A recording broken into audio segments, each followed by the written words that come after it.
শীত আসলেই শুরু হয়ে যায় গ্রামের বাড়িতে পিঠা উৎসব। আর খেজুরের রস দিয়ে নানান রকমের সুন্দর পায়েস, ক্ষীর।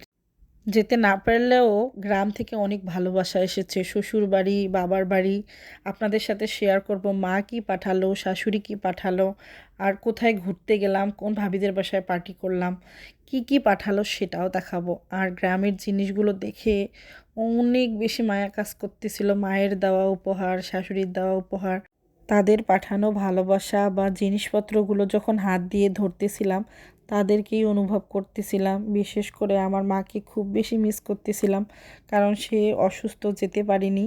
কারণ আমরা খুব শীঘ্রই এই ঈদেই যাব, তাই আর যাইনি। অন্য একটা প্ল্যান আছে, মেয়ের স্কুলটাও খুলে যাবে। যাই হোক, পুরো ভিডিওটা দেখবেন। বাবার বাড়ি থেকে, শ্বশুর বাড়ি থেকে কী কী নিয়ে আসলো আপনাদের ভাইয়া, আর একা কিভাবে আমি মেয়েকে নিয়ে থাকলাম সেটাও শেয়ার করব। হ্যালো এভরিওয়ান, আসসালামু আলাইকুম। সবাই কেমন আছেন? আলহামদুলিল্লাহ, আমি ভালো আছি। এই যে আমার মা দেশি মুরগি পাঠিয়েছে 4টা, তারপর হাঁস পাঠিয়েছে, পোলাওয়ের চাল পাঠিয়েছে বস্তায় করে। তারপর আমার শাশুড়ি আমাদের পুকুরের মাছ, আপনাদের ভাইয়া গিয়েছিল, অনেক বড় বড় মাছ হচ্ছে মারছিল, সেগুলো বিক্রিও করেছে। আর এক একটা মাছ, কাতলা মাছ, সিলভার কাপ মাছ, রুই মাছ, তেলাপিয়া মাছ অনেক বড় বড় হয়েছিল। প্রায় 3.5 কেজির উপরে করে মাছগুলো ছিল। আর এই যে ছোট মলা ঢেলা, আমাদের গ্রামের ভাষায় এগুলোকে ডারকা মাছ বলি, তারপরে মৌকা মাছ বলি। এক একজন এক এক রকম। আর এই যে চিংড়ি মাছ আমার মেয়ের খুবই পছন্দ, ওর দাদি সুন্দর করে ধুয়ে বেছে দিয়েছে। আর এই যে তেলাপিয়া মাছগুলো ফ্রেশ ফ্রেশ আপনাদের ভাইয়া বারবিকিউ করার জন্য নিয়ে এসেছে। তো এগুলো নিয়ে এসেও বলতেছে এখন আমি এগুলো তোমাদেরকে রান্না করে খাওয়াবো। আমি বললাম যে না, তুমি অনেক দূর জার্নি করে এসেছো, দরকার নেই। বললো না, সমস্যা নেই, আপনাদের ভাইয়ার অনেক এনার্জি। আরও অনেক কিছু পাঠিয়েছে, নারিকেল পাঠিয়েছে, সবজি পাঠিয়েছে, এই যে তেল পিঠা পাঠিয়েছে, এরকম 2 বক্স। তারপর হচ্ছে সিম পাঠিয়েছে। আমি একটু শাক খেতে চেয়েছিলাম, আমার শাশুড়ি আমার জন্য আমাদের রংপুরের ঐতিহ্যবাহী নাপা শাক, সেটাও পাঠিয়েছে। আপনারা ভিডিওতে দেখতে পাচ্ছেন, এই যে 2 বক্স, এই যে নারিকেল, এই যে পোলাওয়ের চাল, পিঠা, ছিম, তারপর নাপা শাক, অনেক রকম জিনিস শাশুড়ি আর মা পাঠিয়েছে। তো অনেক অনেক ধন্যবাদ দুজনকেই।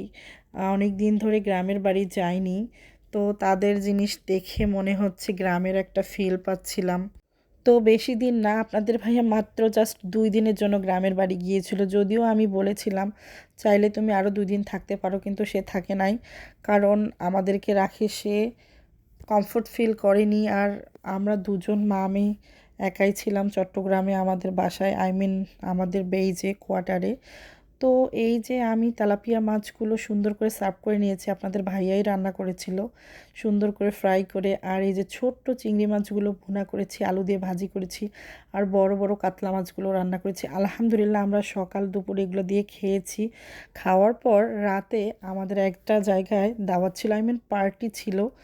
তো পিকনিকও বলা যায়, আবার হচ্ছে দাওয়াতও বলা যায়। কারণ আপনাদের ভাইয়ার কলিগ ফেয়ারওয়েল দেওয়া হবে, বিদায় দেওয়া হবে, তাদেরকে আমরা গিফট দিয়েছি আর তারা আমাদেরকে খাইয়েছে। তো সব ভাবিরা মিলে আমরা একসাথে খাওয়া দাওয়া করেছি, তারপর অনেক আড্ডা দিয়েছি। তো আমাদের আজকে মেনু ছিল হচ্ছে গরুর মাংসের biryani, I mean beef biryani. তারপর মিষ্টি ছিল, স্পঞ্জ মিষ্টি ছিল, দই ছিল, পানের খিলি ছিল, কোক ছিল, অনেক কিছুই ছিল। বাচ্চাদের জন্য স্ন্যাক্স ছিল হালকা। তো খাওয়া দাওয়া শেষে চলে এসেছি। আসলে সবাই ক্যামেরা ফ্রেন্ডলি না, তাই আপনাদেরকে ভিডিওটা দেখাতে পারিনি। তাই বাসায় আসার পর একটু দেখিয়ে দিলাম। তো অনেক বেশি এনজয় করেছি আজকে সারাদিনটা। 2 দিন খুব মুড অফ ছিল। আপনাদের ভাইয়া আমাদেরকে রেখে গ্রামের বাড়িতে গিয়েছিল, আমারও যাওয়ার কথা ছিল কিন্তু যেতে পারিনি। অবশ্যই কেন যাইনি সেটাও জানাবো। সবাই ভালো থাকবেন, আর আমার ভিডিও ভালো লাগলে অবশ্যই লাইক কমেন্ট শেয়ার করে পাশেই থাকবেন। আল্লাহ হাফেজ, take care, tata, bye by.